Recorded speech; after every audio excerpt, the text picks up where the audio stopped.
Hello, my name is Jewel Harris and I'm with System Education, and I'm going to do a quick video for you today on assisting with chest tube insertion.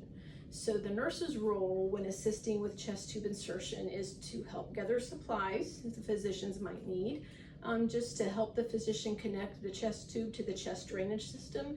And then thirdly, and probably most importantly, is setting up and managing the chest drainage system. So I'm going to go over those things briefly with you today.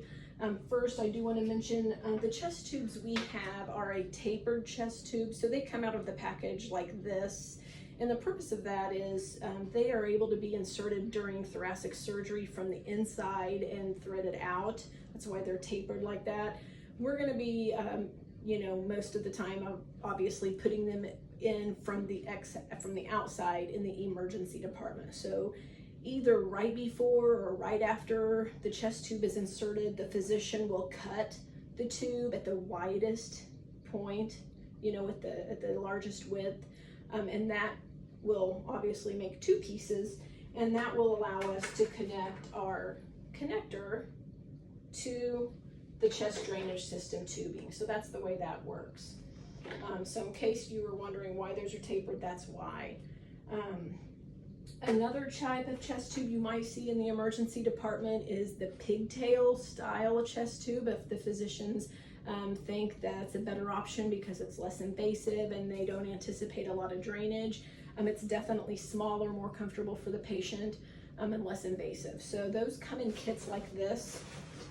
Of course, this kit's been opened, but everything extra that you should need to connect that type of a chest tube to the chest drainage system comes in this kit.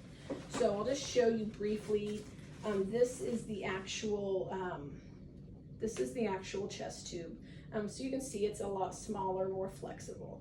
And they will use a three-way stopcock that will stay on. And then it also comes with a little extra piece of extension tubing. So this just lure locks onto the three-way stopcock. And then lastly, it comes with a one-way valve connector that actually connects it. This replaces the Christmas tree connector. And it comes with a little paper that shows you that the blue side goes toward the patient. So if this is the chest tube coming out of the patient, my blue port is going to go toward the patient. And then you can see that the other side is like the Christmas tree, the connector that goes to my chest drainage system.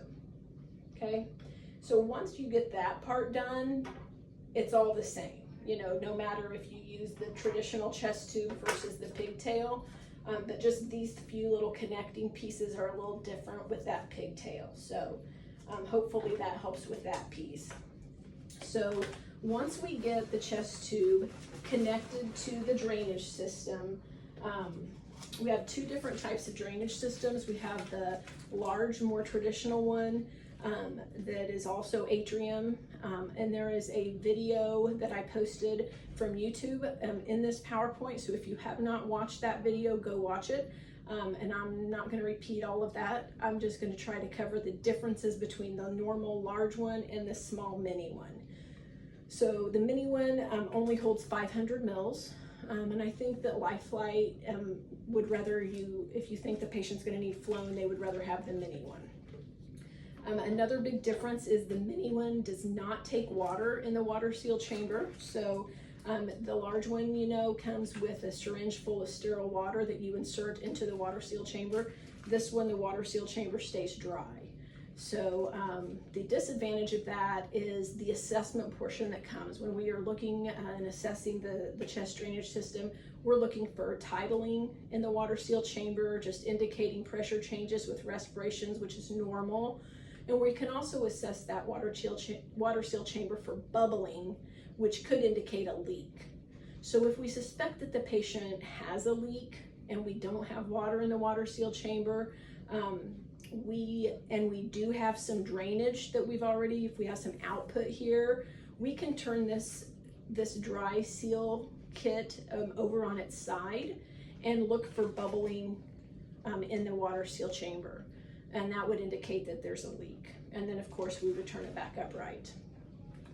And I forgot to mention, but it kind of goes without saying, anytime you're checking for bubbling in the water seal chamber, you want to make sure that if you had suction hooked up, the suction is turned off.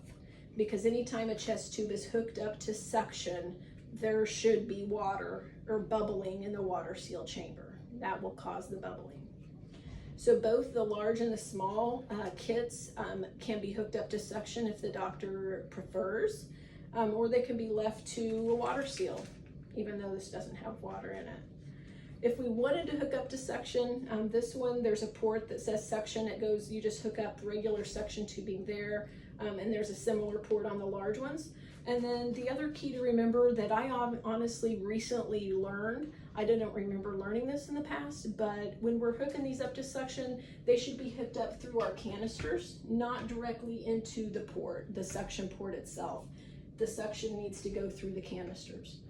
And we would want to turn the wall or the portable suction, whatever we're using, up to about -80 pressure of suction.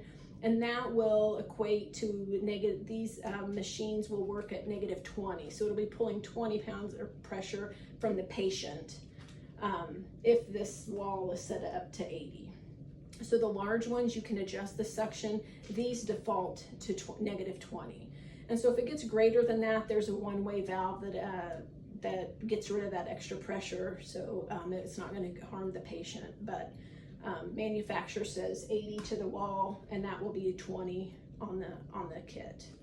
So I hope that helps. If you have any questions, or if you just want to get your hands on this stuff and look for, play with it and learn, if that's the way you learn, just let me know. And I've got lots of toys you can come play with and practice all of the connections and get your hands and your eyes on the actual stuff. If you want to, just let me know.